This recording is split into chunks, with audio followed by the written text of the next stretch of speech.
ఒక పాము కాటేసి మరి మాయామకు కూడా బాగలేక గర్భసంచి తీస్తానని అప్పట్లో ఎన్నో కష్టాలు పడ్డాం.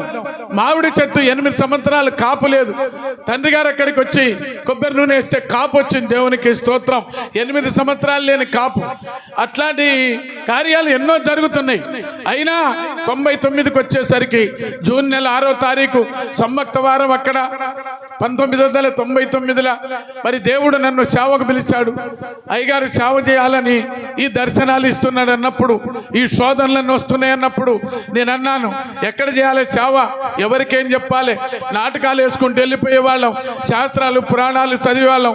నేను పోయి బైబిల్ పట్టుకొని ఎవరికి ప్రార్థన చేయాలి, ఎక్కడ శాస్త్రాలు చెప్పాలి అని నేను భయపడ్డానండి.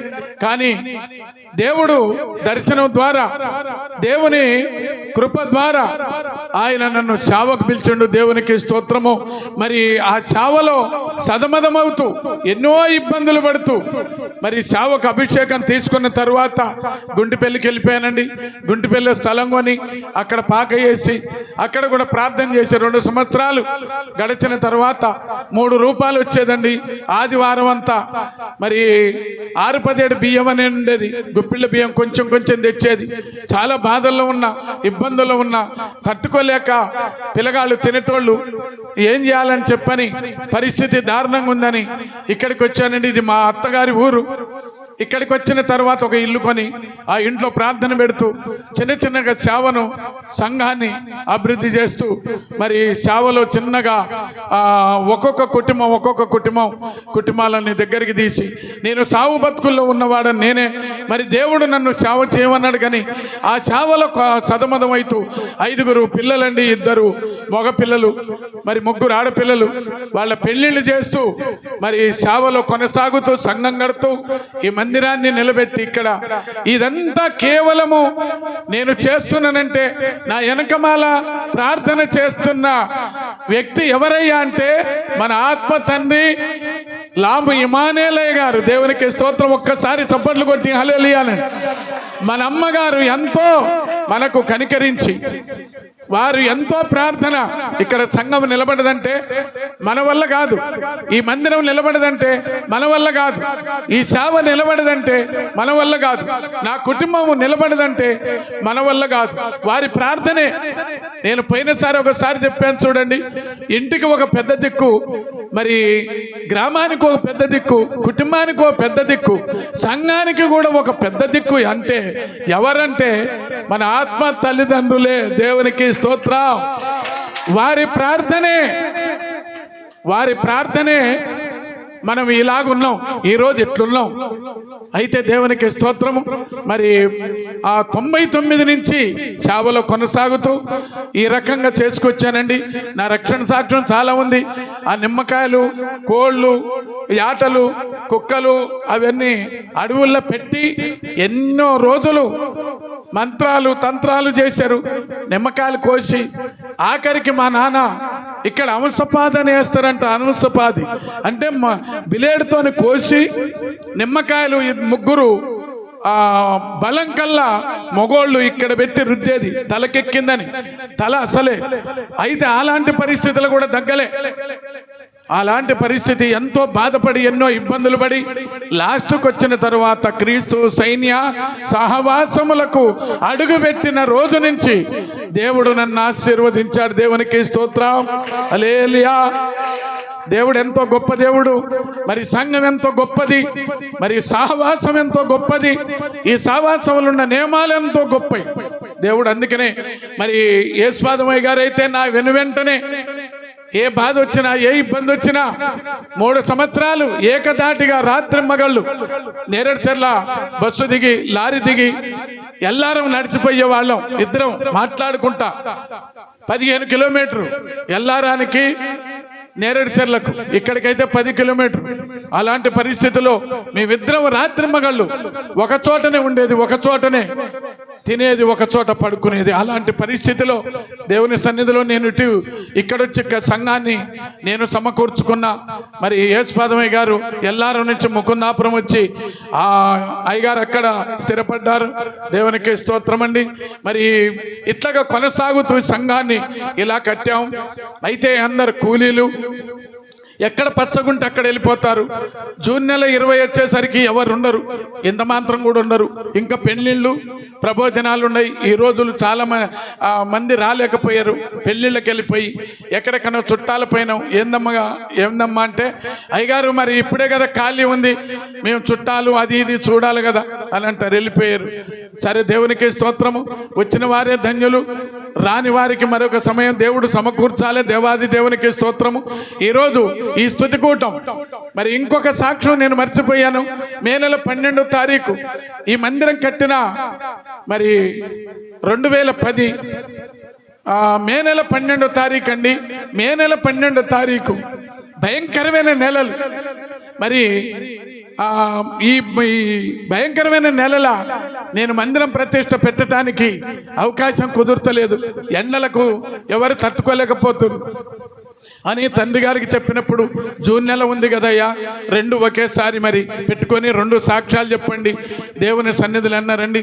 మందిరం నిలబెట్టిన మరి మే నెల 12వ తారీఖు దేవుడు ఈ మందిరాన్ని ఇచ్చి, సంఘాన్ని ఇచ్చి, ఈ సేవనిచ్చాడండి.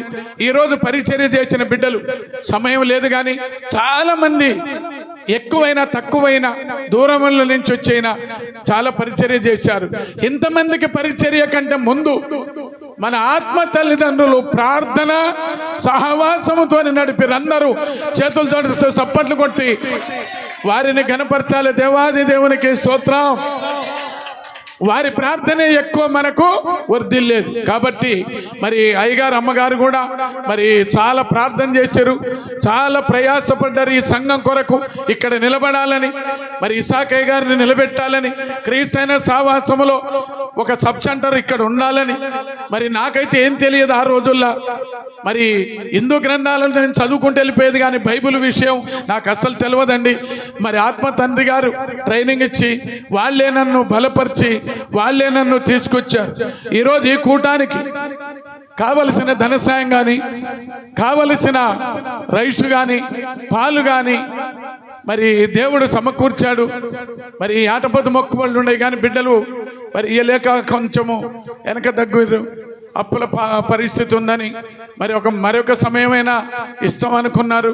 దేవునికి స్తోత్రం అండి. మరి పాలు కానీ, చక్కెర కానీ, పంచదార కానీ, ఉప్పు పప్పులు కానీ సమస్తము దేవుడు ఇచ్చాడండి.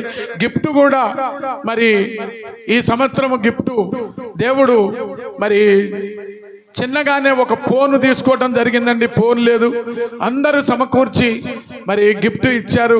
మరి హైదరాబాద్ నుంచి నాగేశ్వరరావు గారు కానీ, మరి మా సంఘం కానీ అప్పటికి పేర్లు చదువుతారు, మరి సిద్దిపేట నుంచి మరి పంతులు గారు కానీ అందరూ సమకూర్చి నాకు మరి ఈరోజు గిఫ్ట్ మరి తయారు చేసి చేయటం జరిగింది. దాని కొరకు కూడా ప్రార్థన చేయండి. నేను పిల్లల పెళ్ళిళ్ళు చేస్తూ అప్పులు ఇదంతా చావలు తిరుగుతూ ఇల్లు కట్టుకోలేకపోయానండి. ఇంటి కొరకు కూడా ప్రార్థన చేయండి. మీ అందరికీ నా హృదయపూర్వక వందనాలు. మీకు సమయంలో నిన్నటి నుంచి విశ్వాసులు చాలామంది వచ్చారు. నేను అడావుళ్ళు అటు ఇటు తిరుగుతున్నా. మరి మీకు టీ కానీ, టిఫిన్ కానీ, మరి భోజనం కానీ, మీకు అందుబాటులో ఏదైనా మంచినీళ్ళు కానీ, మరి ఇప్పుడు ఆత్మ తల్లిదండ్రులు కూడా నన్ను క్షమించాలి. వాళ్లకు ఏది ఇచ్చినా మేము రుణస్థులమే వాళ్లకు.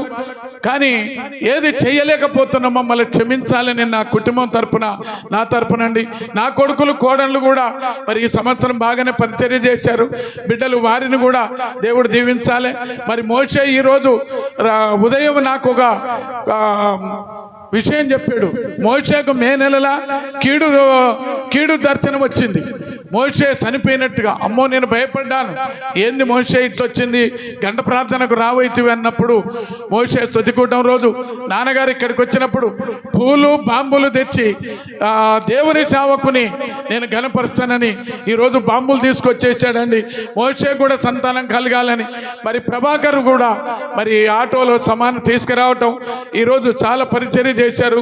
స్వప్న కానీ, స్వరూప కానీ, పిల్లలు కానీ, అవంతిపురం నుంచి వచ్చిన పిల్లలు కానీ, అవంతిపురం నుంచి వచ్చిన విశ్వాసులు కానీ, మరి తక్కెలపాడు కాలువపల్లి నుంచి వచ్చిన విశ్వాసులు కానీ, గ్రామంలో ఉన్నోళ్ళు కానీ ప్రతి ఒక్కరు పేరు వరుసన మరి గిఫ్ట్కు కొంతమంది ఇవ్వకపోయినా మరలా నేను ఇస్తానలే అన్నారు. మరి సరే పర్వాలేదని దేవుని సన్నిధిలో అందరూ కూడా బాగా పరిచర్య చేశారు. ముందు అందరికంటే ముందు ఈ ప్రార్థన, ఈ పరిచర్య కంటే ముందు ఈ ప్రార్థనే ఘన విజయంగా జరగాలని తండ్రి గారు తల్లి గారు కార్లో కూడా ప్రార్థన చేసి ఇక్కడికి వచ్చారు. ఎండనక ఈ ఎండ భయంకరంగా ఉంది. వారు ఎంతో ఏసీలో ఉండేటోళ్ళు మన దగ్గరికి వచ్చారంటే మరి మనం ఎంతో మరి ప్రార్థన చేయాలి వారి కొరకు, వారి కుటుంబం కొరకు. మరి మొన్న లైవ్లో చూసా ఇంకొక సాక్ష్యం.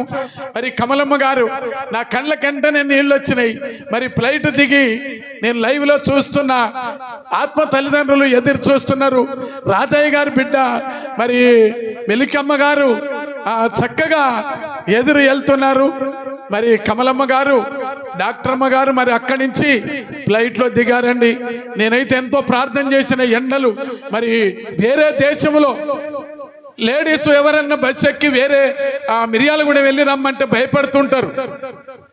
దేశంగా దేశం మరి చూడండి, మరి యేసోబు గారు ఐగుప్తు దేశానికి వెళ్ళినట్టుగా మరి కమలమ్మ గారు అక్కడెళ్ళి అక్కడి నుంచి కూడా సాక్ష్యం చెప్తుంది. ఆ బిడ్డ ఇంకా వర్ధిల్లాలని మీరందరూ కూడా ప్రార్థన చేయండి. మొన్నటి రోజున 4వ తారీఖు నిన్నటి రోజున వచ్చిందండి. మరి విజయవాడకు చేరింది. దేవునికి స్తోత్రము. తండ్రి గారికి నేను ఫోన్ చేసి, అయ్యా కమలమ్మ గారు డాక్టర్ అమ్మ గారు మా మందిరంలో అడుగు పెడితే బాగుండంటే బాగా అలసిపోయి మరి 4 ఫ్లైట్లు మారి మరి వేరే దేశాల నుంచి వచ్చింది. కమలమ్మ గారి కొరకు కూడా ప్రార్థన చేయండి. మరి రాజయ్య గారికి మరి సలోమమ్మ గారికి వారికి ఆరోగ్యం ఉండాలని, సలోమమ్మ గారు మరి ఇప్పుడు మంచి చక్కని కుమారుని కనాలని, మరి పరిమళమ్మ గారి వాళ్ళ ఉద్యోగం వ్యాపారం సమృద్ధి కావాలని, దయాకర్ బాబు కుటుంబాన్ని కూడా వర్ధిల్లాలని, ఆత్మ తల్లిదండ్రులకు ఇంకా బాగా మరి ఆయా ప్రాంతాలలో తిరుగుతున్న దేశాలు వారికి కూడా మంచి ఆరోగ్యం ఉండాలని మీరందరూ ప్రార్థన చేయండి. మరి మా కొరకు కూడా ప్రార్థన చేయండి. వచ్చిన సేవకులందరికీ నా హృదయపూర్వక వందనాలు. ఇంకా చాలా మందికి చెప్పాను కానీ రాలేకపోయారు. విశ్వాసులు కానీ మరి సేవకులు కానీ ఏదో ఒకటి మీకు తక్కువైనా నన్ను నా కుటుంబం తరపున మరి క్షమాపణ కోరుతున్న మీ అందరికీ నా హృదయపూర్వక వందనాలు. ఇదేనండి నా సాక్ష్యం. ఏదైనా మర్చిపోతే మీరందరూ నన్ను క్షమించండి. దేవునికి స్తోత్రం. ఆత్మ తల్లిదండ్రులకు వందనాలు.